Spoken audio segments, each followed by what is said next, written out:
space. The final frontier. These are the voyages of the Starship Enterprise. Its 5-year mission: to explore strange new worlds, to seek out new life and new civilizations, to boldly go where no one has gone before.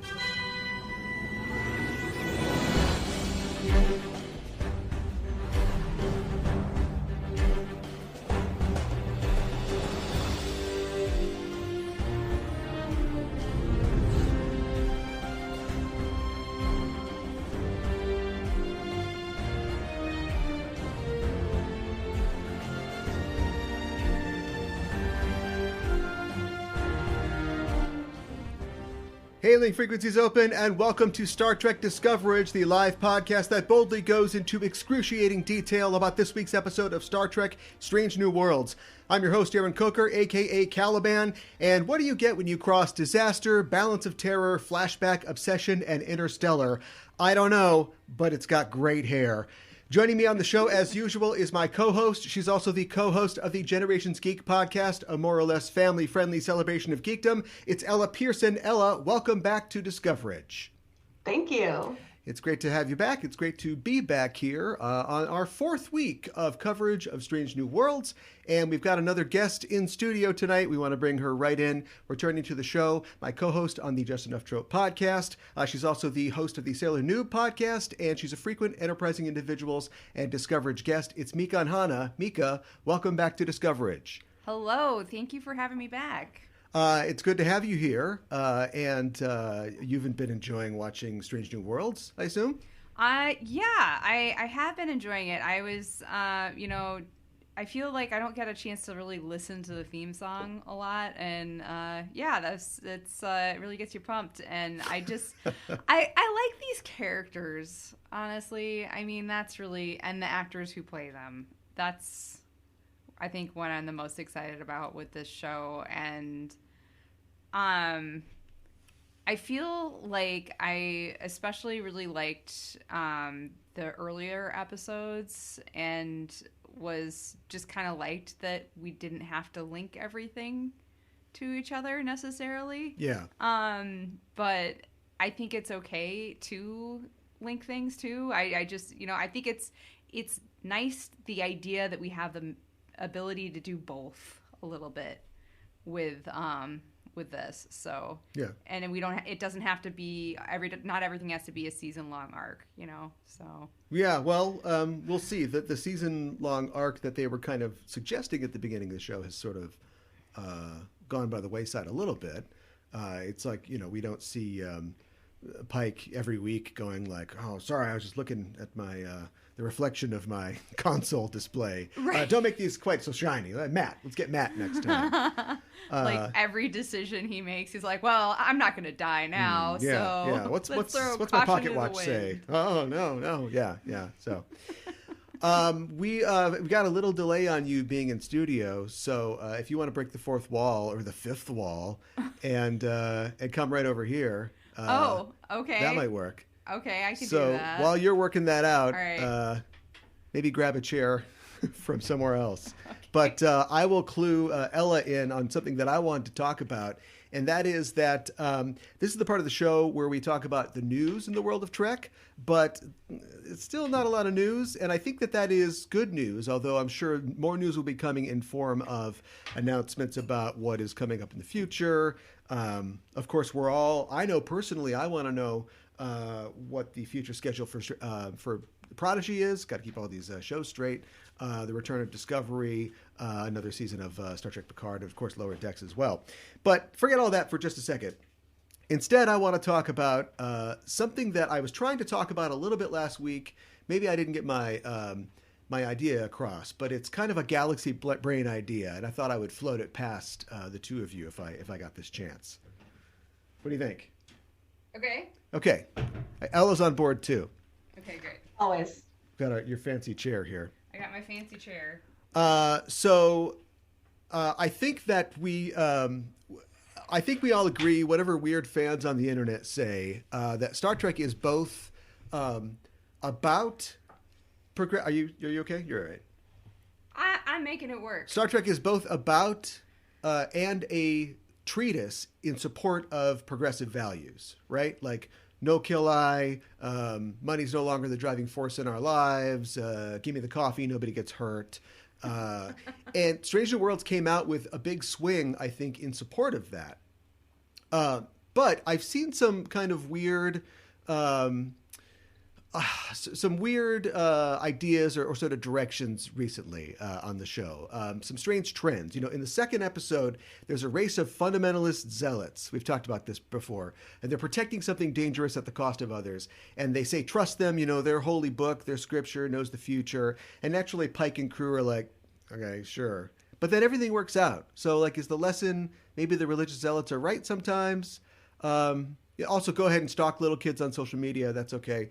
I talked last week about what I thought about like the mixed metaphors of the Illyrians and how they and other augmented races are born that way and they're rejected from Federation society and they feel like they have to hide their true nature. And the episode revolves around them ultimately being these self-sacrificial figures of tragedy. And no one but Una and Lon seem all that upset, or at least are even talking about the way that the Illyrians died to convert themselves into normal people. And we didn't at all last week talk about how the contagion is somehow transmitted through electromagnetic waves, like 5G signals. Like what's going on? Yeah, on this show. Also, is it weird that people keep refusing medicine and medical procedures on the show? They're like, no, I don't need that. No shot for me. No, it's fine. It's fine. It is weird. I don't know what this is. Like, I go crazy. I go up my own ass sometimes, but I'm not sure exactly what I'm seeing. And I want to say that, I'm okay with my characters not being perfect. That includes them sometimes, making mistakes, expressing prejudices. It's what people always get wrong when they talk about how they don't like Pulaski because she's mean to Data and she sort of misidentifies him. But they miss the fact that, like, that's her whole kind of character arc. The second season goes through this whole thing, and there are episodes where they interact, and it ends with her telling him to bust up Kohlrami, in Stratagema. Like, that's the payoff for her thing. So these aren't real people. They can be imperfect. Every time we fly away from a planet, we're not going to leave everything just fine. Picard's Enterprise did that all the time. But, like, they keep kind of suggesting these ideas, and then they keep landing in these, like, weird takes. And I don't know what they are trying to pull off or what they think they're pulling off. I don't know what they feel like we're getting out of it. Does anybody? I'm not sure either. I guess it's weird because it's like, is there somebody who is writing this very liberal show with very liberal ideas who is closetedly conservative? That they're trying to sneak. And they're just like, what if, stay with me here, and like, is that what's happening? Or it's just it's I feel like there's a little too many like coincidences as to like, stuff that's happening in like our real world, and like stuff like kind of like, I guess the religious zealots being right was also just really like stuck out to me. Like, it was very strange. And then like you pointed out that they really they showed live footage from the storming of the Capitol, and so but that now I'm questioning why. Like, what is it? Is it a warning or a threat? What does it mean? Yeah. So yeah. I don't know. It's weird. What do you think, Ella? Yeah, Ella, you thought you were going to talk about lizard people. What do you think? Oh, maybe we are talking about lizard people. Oh, the Gorn are lizard people. I made the connection. The perfect segue. I don't know. What do you think about the messaging? Go ahead. Sorry. I guess for me so far this season, I haven't really been looking at it like that. I've been looking at it as them sort of going back to, like, sometimes you get a Monster of the Week episode, right? Yeah. And sometimes that episode has like a funny, unexpected ending. Like, oh, maybe they were right about the meteor being all-knowing after all, or whatever, you know? But so it's I guess not I was always just thinking about it like that. Yeah. But it's not always like I like coded so much to be I don't know. This is the way that maybe I'm hypersensitive about this because I'm too online. But like, it just felt like when, in the world is hollow and I've touched the sky. They're like, okay, dum dums, yeah, your computer's a god and you're on a planet. Yeah, we know that you're in an asteroid, and then it's like, well, it turns out pretty good that like you need a planet to live on, and this planet that you're going to has room to live on, and so wow, somebody really thought ahead like thousands of years ago. But this is like specifically, they're like, all right, we don't want to. They like to pray before they eat, or whatever. We're gonna try to respect them, but I'm like, okay. And then they were right, and it's like, oh, okay, well. Also, I am going through a personal and spiritual crisis myself. I'm Pike, by the way, and like it kind of reflects, what I'm going through, but not to a degree that will. I guess I'll stalk some kids online. The point is that like I just think it's weird, and I think that it is. It has got to be really tough. It's given me a respect for Discovery. Where they just go, we know exactly what we want to say, and we're going to put that on screen, and we're going to do it, and we're just going to have that happen. And I don't necessarily think that the people behind Strange New Worlds have thought, we don't want to do that. We don't want to alienate either side of a political divide. But I do think that they are trying to tell, as Ella brought up, more traditional stories. And I think it's like, look, I've been complaining for 4 years on this show.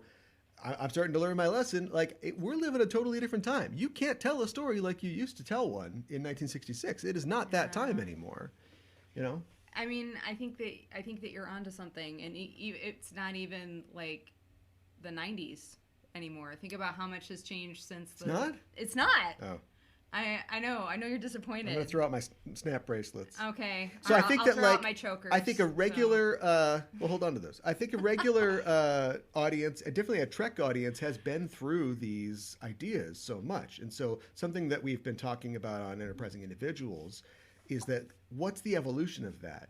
If you could not start over, but you had like if you could just create an all new Trek, progressive, not progressive, whatever.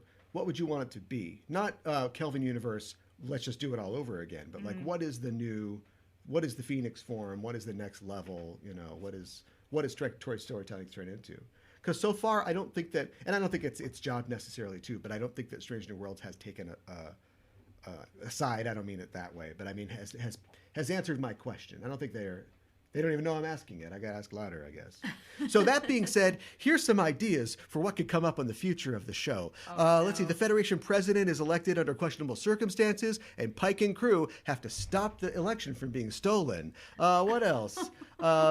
Candle space ghosts are impregnating people, but a movement wants to make them have the ghost babies, and they've got the votes in the Federation Supreme Court. How about this? A Daystrom Institute academic has an Ocampan girlfriend who's 2, but she's totally mature for her age. And he dies under mysterious circumstances in a Federation prison. Oh my gosh. Why did you have all of those locked and loaded one right after the other? Just some ideas I had. If they want to go forward with what they're doing. Yeah. So anyway, nobody else has to worry about this. I will definitely bother you with this later, but I'll keep an eye on this because this is why I watch. I don't watch for black holes. I don't watch for space fights or Gorn or tiki torches. We'll talk about it. I'm watching because of what this franchise means, to me and to a lot of people. So yeah, well, that's not a threat either. Good. I think that's a good thing that's not a threat. That means that you like Trek, I hope. Yeah, I do. Well, but I mean, I think it's good though that you're. You don't have to kiss my ass. I'm not. I'll stop. I'll get some money. Hold on. Good.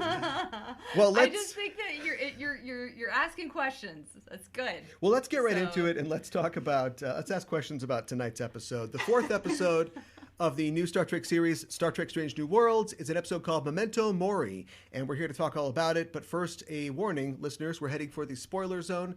Spoilers will be announced tonight. The official synopsis is, while on a routine supply mission to a colony planet, the USS Enterprise comes under attack from an unknown malevolent force. Pike brings all his heart and experience to bear in facing the crisis, but the security officer warns him that the enemy cannot be dealt with by conventional Starfleet means. The writers of the episode are Davy Perez and Bo DeMavo. The episode was directed by Dan Liu, and the stardate ranges from 3177.3 to 3177.9 by the end of the episode. And I think we can get right into it. What do we think about Memento Mori? Ella. I liked it. I had a great time. Yeah. One of my roommates watched with me. Oh, yeah, that's right. Yeah. She went, that was a non-stop thrill ride. Okay, good. Yeah. And I was like, yeah, that was crazy. Yeah, I'm glad that she's been enjoying it. Mika, what'd you think? I liked it, but I don't think I liked it as much as the earlier episodes. I guess I know that we got to keep this dream alive that nobody's seen a Gorn. And, you know, like... The audience hasn't seen a Gorn. That's kind of what I was going to bring up. Yeah. You know, I wanted to see the Gorn. You know, I wanted to see them, and I wanted to see what they would do with them. Me too. You know, like, and the makeup artist, he likes changing stuff. I don't always like what he does, but he goes for it. And as long as they're like, they have like Jurassic Park fins, you know, they're like... That actually would be kind of cool, yeah. Honestly. If they were, like, slightly vibrating the entire time. Wow, take me seriously. Yeah. This is serious. Yeah, it's a little drool coming down. I'm excited. Sorry. So, I don't know. It would have been... It was, like... It was interesting to kind of, like, go on to learn more about Lan's story. And, like, to have her have, like, the insight on, like, how to fight them and everything. But it just wasn't as, I don't know. Like, I don't know what it was. Like, maybe there was just one too many, like smaller plot. I don't want to say, like, B plot because, like... Oh, we were... past H in terms of like plot letters, but yeah, I mean it was a full episode. I thought it was really interesting, like how they, when you get to the end of the episode and you see that they're doing a whole ass interstellar black hole, you're like, okay, that explains a lot, because there were like these times where they kind of judiciously tried to, like, we had a ship sequence and it was cool, and then they were in the cloud, and like, you know, without doing another Star Trek 2 or whatever, they were kind of like trying to do a, oh, you know, we're just seeing the sonar screen, you know, it's the submarine movie thing. But like what they chose to show and to not show, I thought was interesting, or just kind of confusing sometimes. Like they drop their one torpedo out and we see it, their Tronpedo. Yes. And like, although Tronpedo sounds like a digitized pedophile, we don't want that. No. And so you think like, oh, we're going to blow up a ship. So, but then they don't show it. They're just like, oh, it blew up. And you're like, okay, it was a weird thing. Well, but then later on, there's even more graphics, and there's a big ship, and then there's the other thing. And so maybe they were just kind of saving money. But I just like, you know, I named all those episodes at the beginning, and it's just like, it's clearly that they're like, well, let's take from this, we'll take from this, we'll take from this. And I don't know if it's that thing of like when you do a Star Trek 56 years after a Star Trek, you know, was first came on, like, is there anything that you can't do, you know? Like, is there anything that hasn't been done before? And the Tribbles episode, remember the Tribbles short trek? Let's take it way back. Oh my gosh. That was really original. It was. I thought that this episode, what was it, like 10, 15 last week? This was 25 pounds of sausage in a 5-pound bag. Like this was a huge episode, 53 minutes long, and I could have done with less. I thought everything they did was all right, but ultimately I was a little unsatisfied because I felt like they came out swinging and said, this is going to be an important episode. This is an episode about Remembrance Day. This is an episode about, you know, making choices and losing lives. And like, those things kind of happen in the episode, but the colonists just disappear. We know that Oh, seven. that's right. We know They that. did. Yeah, we know that 7 people die. It's cool that we got Kyle onto the transporter room, but he has this experience. Maybe we'll revisit his traumatic experience later. And I felt like the episode then got lost in black holes and slingshotting and fighting the Gorn, and it kind of forgot about what it was supposed to be about. This idea. Plus, no more La'an for right now. Let's have the next couple weeks. Let's have it be light on. Hold the La'an, because I'm kind of tired of La'an. Like she's super cool. She doesn't want any vaccinations. She's got the secret code that she can tell you what the Gorn are going to say. It's like, all right, we get it. She's really cool. Let's use somebody else. Well, I think you were saying while we were, Why couldn't that be Ortega's backstory? Right, it could have been a lot. Well, because we know that she has a backstory with Gorn, but Right. Well, yeah. I'm just saying, but you can write whatever I you want. know, but it would have been interesting to see, see her go through some sort of experience, and then she's changed, really changed afterwards. Like she seems. Oh yeah. Like she's all more or less the same. She's all weird. So. She's all weird, dour, and repressed emotions, and then her immortal enemy arrives, and she's weird, dour, and depressed emotions. She didn't change when the Gorn showed up. She was just always that way. So they had to tell you, oh no, she's really feeling it. It's okay. I mean, and I get she doesn't really express her emotions. No, the actress is doing a great job. It's the way it's written. It's the way it's written. Yeah. So that shot of her though, was it after she? They really held on that a while. Wasn't that really cool? That shot of her. I think it was right after she figured out the Gorn Morse code, and then she was looking at the ship. She was watching the lights. The look on her face. Oh, I thought it was that was amazing. Yeah, when the ship exploded, because she was kind of Yeah, she was crazy. Excited about it. She was going full crazy. Yeah. So that was awesome. It's I think I do wish that we had seen a new Gorn makeup, and we'll get it in the future for sure. I hope so. Maybe. But they did a whole 2-parter on Enterprise where Brian Thompson's a Romulan and Trip never even lays eyes on him. So you can pull this thing off. They could have shown us. They could have shown us. Yeah. That's true, and they just don't see him. Yeah. But doing these prequel episodes, you get the problem with wasn't the whole point of the Gorn episode, the arena, that we should listen to each other and we shouldn't assume things about other races? And the point of this episode is yeah, they've got breeding planets, which sounds great, and they're flashing each other all the time. Wow, that sounds pretty good too. No, they're not. They're not as fun. Goodness. They're not as fun as they sound. No. So I just don't know how what was the lesson learned that will set them up for later, and it doesn't really matter. I mean, it's just it's the Gorn. In Arena or in this episode? In Arena, remember he makes wasn't Arena Mercy? Yeah, right, exactly. He makes the cannon. That was the lesson? But then he's I'm not going to kill for you because even though this guy's I'll kill you quickly. He's no, this is a person. There's somebody in here. I'm not just going to kill this person. And they're just there's a guy in there with a mask. Screw these guys. Drop the bombs. I don't know.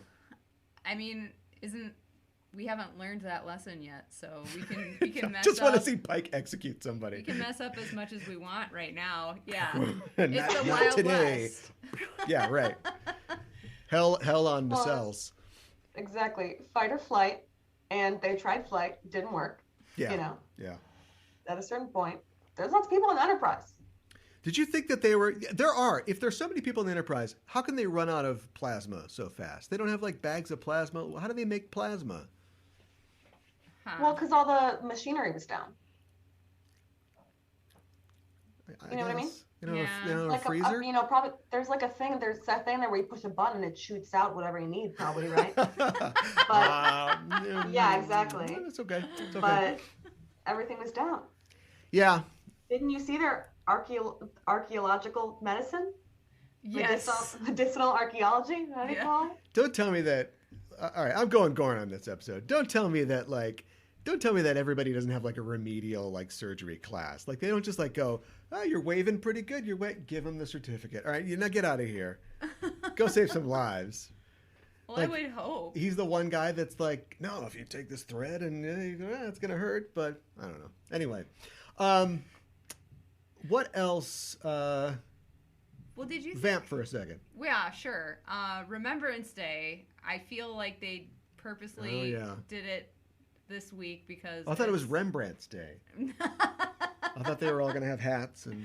Oh, okay. Yeah. That makes sense. Yeah. No wonder you were a little confused. Like, because it's Memorial Day next week. Oh. So I think at least that's what I thought I had while watching it. But I feel like they could have. Surely that's so? Coincidence. You think it's just coincidence? That means that all the double episode nights that we lived through, all the was just so all the we could- 47 Oh my weeks of God. Trek was just to line this up. There better be a Christmas Lower Decks episode coming up if that's true. Well, you're right. I about guess you that. could stick this one pretty much anywhere. Like this could have You ran could. fourth or third or whatever. Yeah. They also Yeah. didn't like harp on the Remembrance Day that much. Besides, like No. then at the end we get to see her put her little pin on. Yeah. So But I did feel like when, as soon as Pike said, a lot of us have lost somebody, a comrade, I was like, oh, we're losing somebody. Well, I yeah, was nobody. like- I thought it was Ensign Christina's time to go. I also like the fact that like Spock, you broke my heart, show. Spock's like, I lost a sister. It's like, where's your brother at, Spock? Where's your brother? Maybe he hasn't lost him yet. See, that's what I mean. Maybe. Do you think they'll bring know what's coming up Spivak next week. back? You know what's coming up next week. What's next week? We'll talk about it at the end of the show. Oh, okay. I like other than the fact that you probably should just leave the Gorn alone. I like the fact that space is big, and you don't necessarily. You go to a planet, you find archaeological things, you find discarded technology and evidence of races, but you don't see them necessarily. And I think that's you could totally have like this ghost race that's out there that you don't know a lot about. Like the Tholians were kind of like that before, but Yeah. like. Once you get close to one of these ships, though, you know everything about these guys, right? Like that's what sensors like do. So it doesn't matter that they can't see a Gorn's face; they would have an idea of their technological capability, their speed of their ships, their weapons, and stuff like that. So it's like they're trying to kind of have it both ways. In TOS, nobody ever worried about that because it was just, space cowboys basically, and wagon train to the stars. So I think all in all, like they used the Gorn well, and we got kind of a combat thing that wasn't just, the Enterprise going ham on a bunch of ships because that's, what people want to see. So we kind of, I don't know, they split the difference in how that went, but I'm out of steam on the Gorn. I thought it was interesting That's it. that, like, the Gorn, like, sacrificed a ship just so they could The figure average out where they Gorn were. has no regard for Gorn life, even his own. Right. But I thought that was really interesting. I also thought their ships were cool. Can we talk about their ships? They were neat weird looking. Yeah. They kind of looked like I have a back massager that kind of looks like that. That has like 3 prongs. the weird, like, Yeah. Yeah, it kind of looked like that. These Gorn they've become too relaxed. Yeah. And we got a little, again, like sub movie, disaster movie. It's Run Silent, Run Deep. It's what's the one where the boat floats over? The Poseidon Adventure. Yeah, It's sure. like, or the Towering Inferno. It's all these different things. I liked how Pike did that move where he sort of like lured them, to a certain depth in the cloud, where they're crushed or whatever. Yeah. There's a lot of That good was stuff. cool. It's just like, pick 4 things out of the sort of 10 things that you wanted to do. Because this is like 53. Either they can spend as much money as they want on each one of these. Or there's going to be a lot of talky episodes in the second half of this season. You know what I mean? Because this is like a long thing. That's true. Like every idea went in, like nothing. And this explains for me like what was going on last week, where it was like, why do we have to? The Mbenga thing is fascinating, but like, why is this tacked on to the end of the episode here? And then this episode is like, bam, bam, bam, bam, is out there. She's getting sewed up, and you're getting plasma over there, and I'm burning my hands on this, and we're getting sucked out of the thing on that, and so it's like they want to do everything. They want this to be the show that if you haven't liked anything up to this point, you're gonna like this. Yeah. Hopefully. But you had a good point though, about like sickbay going down. Like first of all, sickbay going Oh, down. his daughter! No! Yes. Oh my god. Yeah. I know. Every time I they know. say every time I they didn't say even everything. think about it. Yeah. I'm like, oh my God. I hope he has a UBS. Right? UPS, uninterrupted power supply. Yes, UPS. he's got to have like some sort of generator, backup power supply, or something. I would hope. Well, because you don't let sick bay's always going She's to have on my power iPod. too. I He's bet like, that's it's one okay. of the systems that you keep running. If Right. the ship is getting shot at, the sick bay keeps running. Yeah. Yes, it's just bad news when sick bay is like, okay, we are not operational right now. Bust out the sewing kit. Yeah, exactly. That's yeah. What did you guys think about the Hemmer Uhura pairing? I liked the pairing. I just and I thought it was interesting that he's super capable and like doesn't want to work with anybody, maybe ever, but he has to because he has no choice because he literally can't use his hands, his greatest tool. So yeah, no, I thought that worked really well. I did think they kind of lost me on some of the techno babble a little bit in that part. And I wasn't always 100% sure exactly what was going on, but I liked the pairing a lot. Yeah, I wish that we would have seen like more of Hemmer sort of before this, so that as he warms up to her over the course of the episode, it like meant a little bit more to us as the audience. Like at the end when he was like smiling and kind of like joking with her and like telling her like a story or whatever, we would have been like, oh my god, Hemmer's opening up, which I felt like that's what it was supposed to be anyways, but I would have loved like a C plot on a different episode that was a little more Hemmer focused. Then once we got here, it was like, okay, we've now separately had the Hemmer plot and the Uhura plots on different episodes, and now they're together. But I thought it was really fun. Is there any show where an engineer, yes, Voyager, B'Elanna Torres, but other than B'Elanna Torres, an engineer is always like 2.5D? Well, in terms of like their interaction with everybody else, I feel like O'Brien has a lot of good episodes, but they're kind of like he's always kind of off doing O'Brien stuff. He's got like Julian and Keiko, and he kind of like does stuff with them. And so, yeah, maybe in the future, I'd hate to see Hemmer get siloed into just being guy that shows up when something's broken, or when we have to bounce somebody off of a character who's kind of prickly. I would like to see him be in it a little more. Maybe if take a scene away from Lon. She's got a great agent, I tell you that. But yeah, I did like that. One thing and I agree, like with Ella, I wish that we had known him more, because when you have one of those scenes where two characters are trapped together, whatever they're doing doesn't matter. Like, they're going to do the thing, and they're going to pick the thing out of the thing, but now this light's on. And it reminded me of the DS9 episode, Starship Down, that David Mack wrote. Where everybody is on the Defiant, they get attacked by the Jem'Hadar or whatever, and they end up, in the atmosphere of a planet, in a cloud like this. And so they all have to do different things in the parts of the ship that they're in. And one of them is like Quark and James Cromwell are in the mess hall, and it doesn't, torpedo smashes into the mess hall. They have to do the thing and disarm it. That they're going to make it out. But how they feel about each other going in is more important than what they're trying to do while they're there, because they hate each other and they don't trust each other while they're doing it. But then as they work together, they're like, oh, you're pretty resourceful. He's like, oh, you're not pretty bad yourself. And then once they get out of it, that kind of resolves the thing that they were arguing about earlier. And you understand a little more about like, how they sort of relate to each other. And I get that, like, oh, you're not so bad, kid. And she's like, oh yeah, well, you're a good teacher. But it's a little, we don't really know these characters like well enough to get a lot out of it just yet. Yeah. Or they're like, well, and we also know, it's like we know obviously that Uhura is not going to die, and it's kind of too early on to kill Hemmer. Yeah. And we don't really know what their relationship is like before this that well, like you were saying, Ella, because that wasn't really well established. Exactly. And it's a problem with all the characters, I guess, but you never really think like Star Trek characters are going to die, right? Unless you're Harry Kim, or Tasha Yar. Yeah.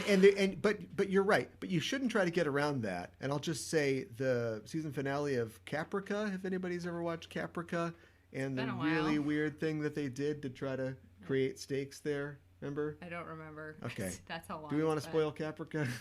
Let's not spoil Caprica. It doesn't matter. Nobody cares. Okay. Anyway, yeah, they're all going to be okay. But are their hearts going to be okay? Yes, they will. Yes.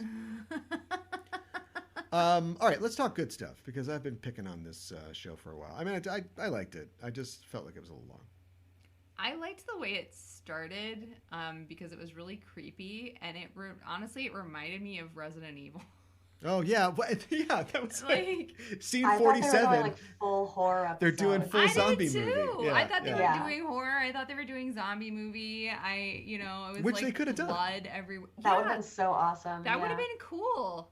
That's actually. Well, I guess wonder... there has been some times where it's like Crazy Gas or something like that where it is kind of horrific. But like, is there ever?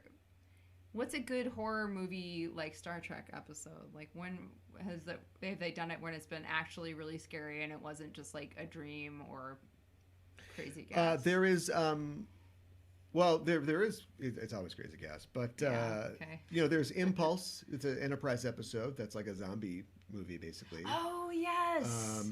Yeah, with the Vulcans, thank you. Yeah, they have like it's like there's some like chemical or it's the Trillium D drives them crazy. And and they basically become zombies and everything. I think the Gorn did show up in Enterprise. I don't remember that. Once, right? They could. I just wonder if there was another treatment where it was like, oh, what if they're fighting Gorn, on the planet, and it is like a monster movie, like Resident Evil thing, but then later it became something else. Because they give you that. That would have been cool. I would have liked that. It's not bad, but it's not like, bad. But it's so committed. That's another thing where you would just go, we sent the team down, but they didn't find anything or something. They set all this set-up, and it looks so good that it just feels like I'm just used to like, a syndicated show's 1-stage or 2-stage budget where they've got, no, we're shooting it here. Like, this is all we've got. Mm-hmm. But they're so good that they can just create this entire environment. And you're like, well, this is where the episode's going to be. And they're like, we'll never go back there. so, all right, I guess I should stop misunderestimating them. There's something that, was it on the bridge? Was it like when Ortegas is like, oh, we're gonna do something, and they go back to Spock for a reaction shot, and he's just like, he's like totally sus about what she was gonna do. It wasn't even an eyebrow. He was just like, okay. It was something about like, wasn't it dropping the torpedo? And she's like, says something about like, well, now you're talking, and then he had some sort of reaction to her. Weird it out. I thought that was funny. What else? What did you guys think about the mind meld scene? Of course, Lon knows that Vulcans mind meld. Everybody knows. I guess there's no way to keep that. Well, everybody knows at this point. I'm not like... Well, whatever. I know. Do you think they use mind melds too much? They weren't supposed to use them until Spock went, there's a thing that we do. Well, let me try this out. Yeah. But, I mean, sure. It was interesting. It was another one of those things where it's like, once again, like this is, suddenly we're in a totally different episode, like old Trek would have framed, that around another thing. So it would be like, we're going to go back to Tasha Yar's planet. And we're going to see flashbacks of, what she or her sister experienced. But then there's also a parallel timeline now. It was interesting. I don't know. Like, I doubt that we'll ever see her brother character again. I think that we should if we could, but I mean, I think it's good to the more that we know about these characters and the bigger life that we give them, the better. If you think about TNG and what we got out of like Lwaxana Troi, and I guess we only saw Riker's dad once. It's hard to see. Actually, now that I come to think of it, we only see family members like once. Yeah, a lot of the time. Yeah. Okay. Well, never mind. Forget that. Except for Troy's mom. You see Troy's mom all the time. Yeah. So. And you see her dad once, but it's only her mom pretending to be her dad in her brain. Yeah. It's TNG got weird near the end. This is a crazy show. But yeah, it's weird to think. I guess maybe if there's maybe they could do a sequel series episode. So this is the prequel to Arena. You've got Arena, and then you do like Arena Squared or something, where we try to, ally with the Gorn and understand them, but we learn that they have breeding planets where they drag sentient beings to be devoured by their young, and we're like, whoa,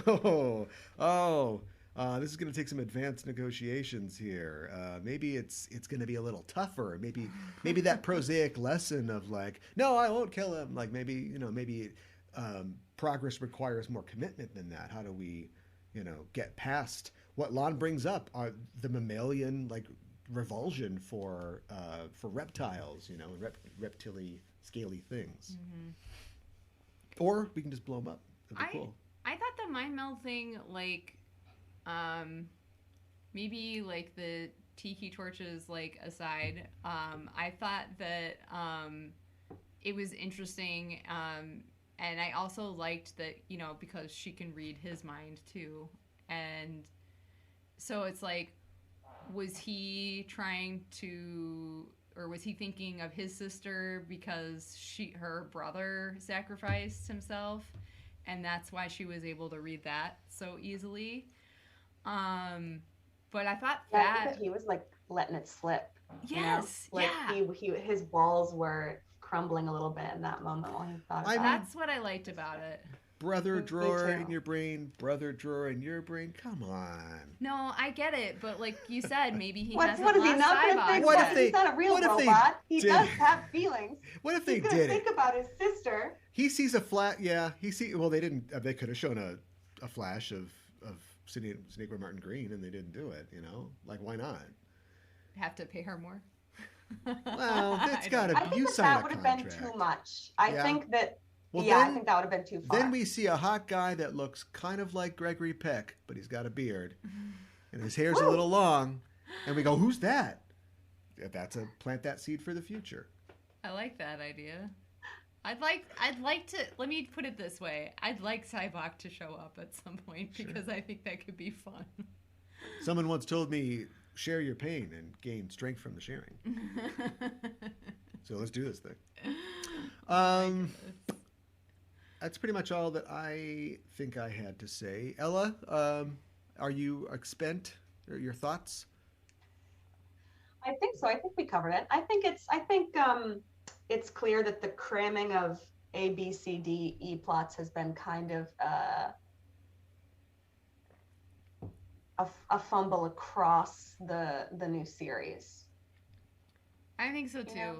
Like, What do you think it would take for them to, let's say, Discovery or Strange New Worlds, one of the new shows, did just do a family or a hard time, a DS9 O'Brien episode? What would that look like? Which character and what would they focus on?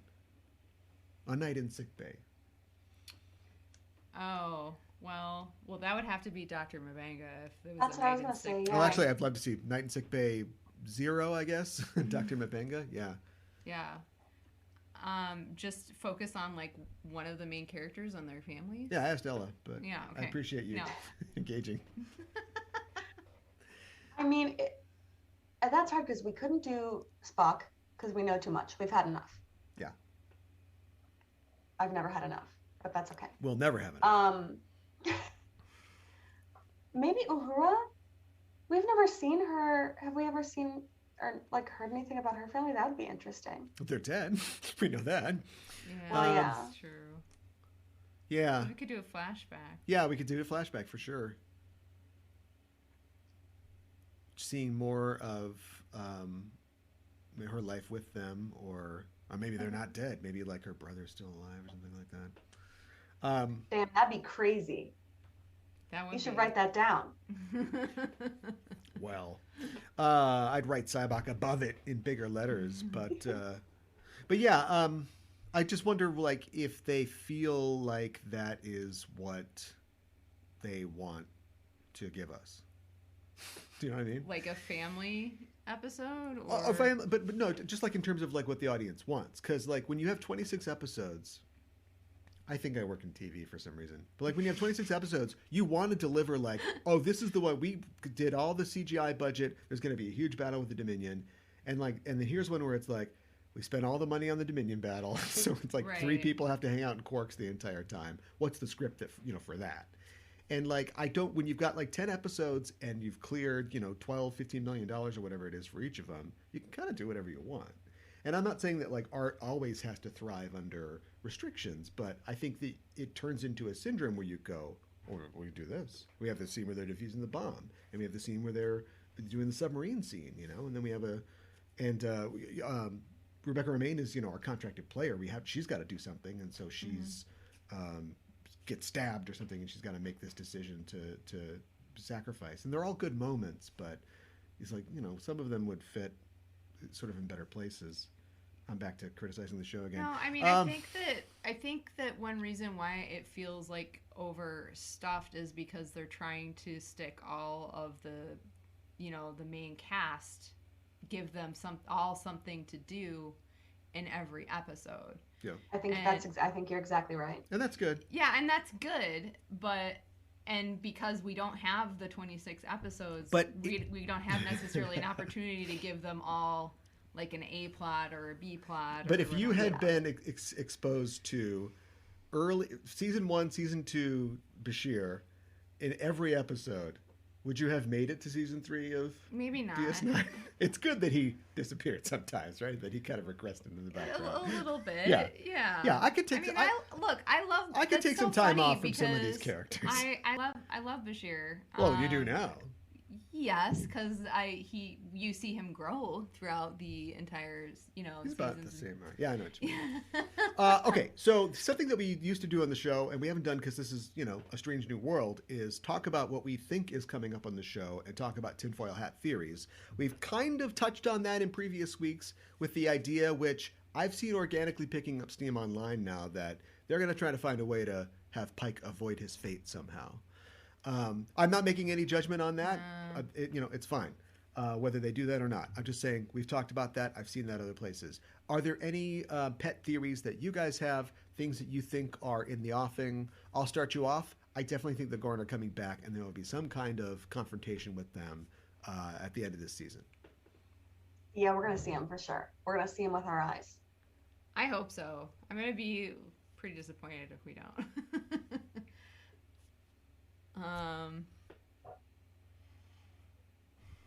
I don't think that they're gonna write off Pike's, demise, etc. Accident, the great accident. I think that I think maybe they'll trick us into thinking that he will, but I think in the end, he's gonna do what he does, which is keep running back in to, save the people who are still in the fire. Yeah, I mean, it's academic because when you think about it, he does it, he beeps and boops for a while, and then they take him to a planet where all of his dreams can be realized and he can live out a full, healthy life. So, I mean, what would it matter? Do you know what I mean? Like, if he gets that anyway. Like, they haven't done time travel yet. Mm-hmm. They have to do time travel at some point. So will the time travel involve perhaps seeming like they're going to, like, what if Una, gets the ability, she gets a time crystal and she's like, well, I'm going to do this for my friend. Like, I'm not going to let this happen to him. And then he can choose, no, melt my face off right now. I've watched these kids grow up. They were very small. This sounds weird, but trust me, these are good kids. I looked them up online. That also sounds weird. Yeah. I know where they all live, and beautiful houses. Oh my goodness. What do you think? I mean, I feel like I'm not coming up with any new ideas, but great. I know it's exactly what you want. What about the Ghost Babies one? Do you like that one? Yeah, no. I think I don't know if it's going to happen this season, but Una and Dr. Mabanga, obviously, I think that something is going to happen because Dr. Mabanga is still there, but he's no longer like ship doctor. By the time Kirk, I don't know how long, Kirk has been captain when we first see TOS.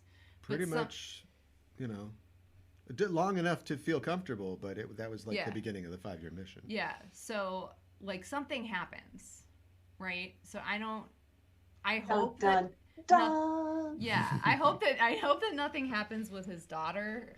But something happens, either, maybe he just doesn't, nothing so bad but he's going to get dismissed or anything like that, but like maybe his heart isn't in being the doctor, or maybe some other situation happens where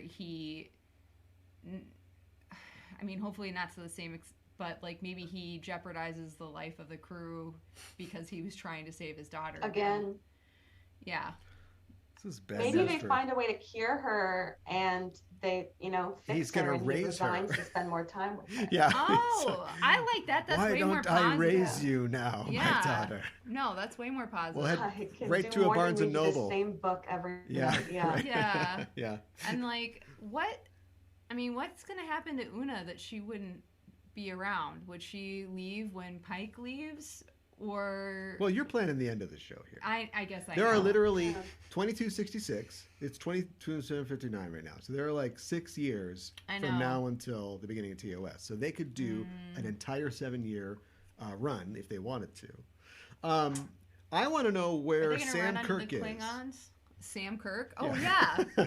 What's But up what with Sam happened to him? Kirk? He just disappeared. Yeah. And now I think Good point. these masterminds, they know, they leaked that information that Kirk was going to be in the second season right before the show debuted, and we saw, Kirk B. And then they immediately took him out of the show, like, haha. And so Yank. they're playing with us. The hook coming off from the side of the stage. Right. Right. Grabs his mustache, pulls Yeah. him off. Well, I think I don't know if we got anything out of that, but we'll definitely in future episodes be talking about the mysteries, the tinfoil hat theories, mysteries like where did Hemmer's antenna go? That's the first thing I said. I was like, which way do you think that they bend? All And they have to do is have him just turn does around. he have a little headband? Yeah, turn around. He's going. Yeah. He's going like this when he turns Does around, he tuck them in on the sides? and then we're good. I mean, there were no like head antenna bumps They need in the hood. I Yeah. know it was flat. they need accessible hoods. Also, They do. I want a They monitor. had little holes. Yes. I'm jealous of the Enterprise's bridge because I want one of those super wide monitors too. They're really cool, you know. It's Yeah. They like, are really neat. it's like he's like, show me the planet. It's like you can like see the entire planet. But all right, so I think that's it for our show this week. As long as everybody's okay, let's move on. I want to say thanks to our listeners for joining us, and if you like what you hear, you can follow us on Facebook, Twitter at EISTPOD to get updates and to hear when both this show, Discoverage, and our main show, Enterprising Individuals, is released. You can also tweet to us on the show by using the hashtag Discoverage or by emailing us at eistpod@gmail.com. I've only said that 400 times. While you're on the internet, why not head to your listening platform of choice and subscribe to our main show feed. Our show is Enterprising Individuals. If you want to help the show grow, stop by our Patreon and tell a friend if you enjoy the show. It really does help us out. The show will return on June 2nd at 8 p.m. for the 5th episode of Star Trek Strange New Worlds. It's an episode entitled, and after this week was Memento Mori, I think we can trust the information that we have. The episode is entitled Spock Amok, and here's the synopsis. A personal visit causes a comedy of errors during Spock and Pike's crucial negotiations with an unusual alien species. So, Cybok. Come on, Cybok. But this sounds like a Lexana Troy episode. So, Oh. does Spock have a Lexana Troy in his life? Cybok. Cybok. Or do we get Amanda in here? Oh. Right? That could be. Amanda shows up and Could she's be. like, Spock, you're not eating. Come on, like Literally. you never hollow call me, that sort of thing. She could totally fuss over her son, and he could be completely not okay with her being very human mom. Your dad still That hates would you. be Well, I so hate him too, funny. so, yeah. Yeah. So hopefully, fingers crossed, Cybok. Second fingers crossed, we get Amanda comes back. We'll be here next Thursday to cover it, no matter who comes back. We'll be going live once again at 8 p.m. Central, so join us then. You can follow us on Twitter or Facebook at EISTPOD to get notified when we are live and broadcasting. In the meantime, why not check out our main show, Enterprising Individuals? You can find it at enterprisingindividuals.com. Every week on the show, I and a special guest discuss in excruciating detail a selected episode from Star Trek, but this year, doing something different. We're talking about the Star Trek films. The show is off this week, but you can still listen to our episode with Joe Maisel from ABCD-TOS, and we talk about Star Trek V, The Final Frontier. And of course, coming up soon, we'll have an episode talking about Star Trek VI, The Undiscovered Country, as we near the end of the TOS films, the end of an era. Yeah. So that episode and all our episodes are available at enterprisingindividuals.com. Ella, thanks as always for joining me to talk about Star Trek and Star Trek Strange New Worlds. Where can people find you online? Thank you. My home podcast is called Generations Geek. I do it with my dad. We talk about anything and everything, so there's always an episode for anybody to listen to. That's great. And Mika, thanks for joining us on the show. It was great to have you. Thanks for having me. Where can people find you online? Yeah, you can find me at Mika and Hana on Twitter and justenough.com. What's coming up on the Just Enough Trope podcast? Oh, we are talking about this week. We are talking about Top Gun Maverick. So, yeah. A couple of weeks in a row, we've had sequels. One a couple years in the making, one several decades in the making. Last week, we talked about Downton Abbey, A New Era. So, yeah. From British, high, society to Top Gun and Tom Cruise. Yeah, don't get those mixed up. No. So they're playing badminton to Danger Zone, right? Yeah. Or playing with the boys. I like that. Yeah. Yeah. So the Danger Zone. Check that out. And you can find me on Twitter at KA1IBAN and all the shows on the Just Enough Trope Network at Just Enough Trope on Twitter. That is it for us for this week. And this is Aaron signing off for Mika and Ella saying, live long and prosper.